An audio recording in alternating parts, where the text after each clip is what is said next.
اعوذ باللہ من الشیطان الرجیم بسم اللہ الرحمن الرحیم۔ السلام علیکم ورحمۃ اللہ وبرکاتہ۔ بچوں، آج کا ہمارا ٹاپک ہے باہر کے لوگوں کا مسلمان ہونا۔ آج کا ہمارا ٹاپک ہے باہر کے لوگوں کا مسلمان ہونا۔ ابو ذر غفاری رضی اللہ تعالیٰ عنہ مکہ میں گھر گھر محمد صلی اللہ علیہ وسلم اور آپ صلی اللہ علیہ وسلم کے لائے ہوئے دین اسلام کی باتیں ہوتی رہتی تھی۔ باہر سے جو لوگ مکہ میں آتے وہ یہ باتیں سنتے، وہ واپس جا کر اپنی اپنی بستی میں کہتے۔ ایک بار ایسا ہوا کہ غفاری قبیلے کے ایک صاحب مکہ میں آئے۔ ان کا نام انیس تھا۔ انیس نے بھی یہ باتیں سنی۔ غفاری قبیلے والے مکے سے تھوڑی ہی دور پر ایک گاؤں میں رہا کرتے تھے۔ انیس یہ باتیں سن کر اپنے قبیلے میں واپس آئے، اپنے بھائی ابو ذر سے ملے۔ ابو ذر اس قبیلے کے نامی ڈاکو تھے، لیکن پھر ڈاکہ ڈالنے سے توبہ کر لی تھی۔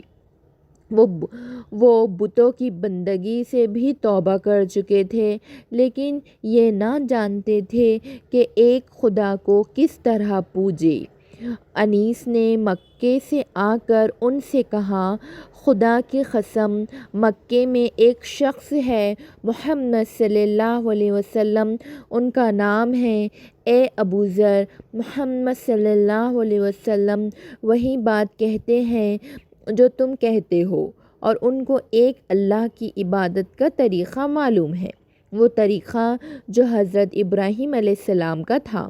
ابو ذر نے اپنے بھائی انیس سے کہا، اس نبی پر خدا کا جو کلام اترا ہو ذرا وہ بھی سناؤ۔ انیس خدا کا کلام نہ سنا سکے تو ابو ذر خود مکے کی طرف چل پڑے۔ انیس نے بتا دیا کہ مکے والے محمد صلی اللہ علیہ وسلم کی جان کے دشمن ہو رہے ہیں، ذرا چوکنا اور ہوشیار رہنا، ایسا نہ ہو کہ لوگ تم کو محمد صلی اللہ علیہ وسلم کا طرفدار سمجھ کر قتل کر دے۔ ابو ذر غفاری مکے میں پہنچے تو ڈر کے مارے کسی سے پیارے رسول صلی اللہ علیہ وسلم کا نام تک نہ پوچھ سکے۔ چپکے جا کر کعبے کے پاس بیٹھ گئے۔ 3 دن اس طرح بیت گئے۔ کھانا پانی جو ساتھ لائے تھے وہ ختم ہو گیا تو زمزم کا پانی پی پی کر دن کاٹنے لگے۔ نہ کسی نے ان کو پوچھا اور نہ کسی سے انہوں نے کچھ کہا۔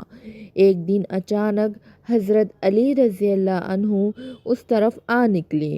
ان کو مسافر سمجھ کر گھر لے گئے، کھانا کھلایا اور واپس کر دیا۔ اس کے بعد ایک دن پھر کعبے میں گئے تو ابو ذر کو بیٹھے دیکھا۔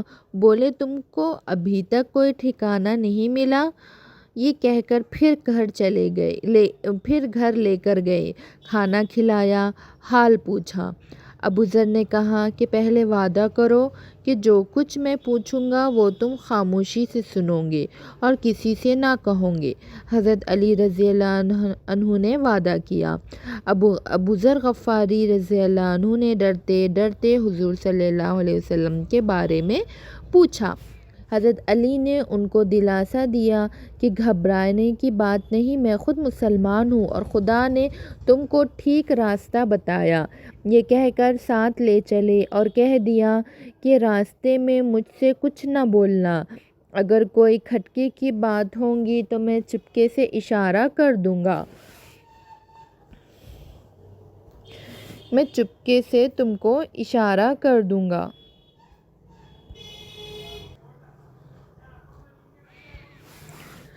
چپکے سے اشارہ کر دوں گا، تم ہوشیار ہو جانا۔ اس بات چیت کے بعد حضرت علی رضی اللہ عنہ آگے آگے اور ابو ذر ان کے پیچھے پیچھے ذرا فاصلے سے چلے۔ اس طرح حضور صلی اللہ علیہ وسلم کے پاس لے گئے۔ ابو ذر غفاری پیارے رسول صلی اللہ علیہ وسلم سے ملے، پوری بات بڑے دھیان سے سنی، قرآن سنا۔ ان کو پورا یقین ہو گیا کہ آپ صلی اللہ علیہ وسلم سچ مچ اللہ کے نبی ہے۔ ابو ذر اسی جگہ مسلمان ہو گئے۔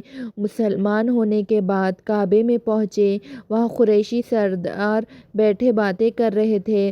حضرت ابو ذر غفاری رضی اللہ عنہ نے بلند آواز سے پکارا، اشہد ان لا الہ الا اللہ و اشہد ان محمدًا عبدہ و رسولہ، میں گواہی دیتا ہوں کہ اللہ کے سوا کوئی بندگی کے لائق نہیں اور محمد صلی اللہ علیہ وسلم اللہ کے بندے اور رسول ہے۔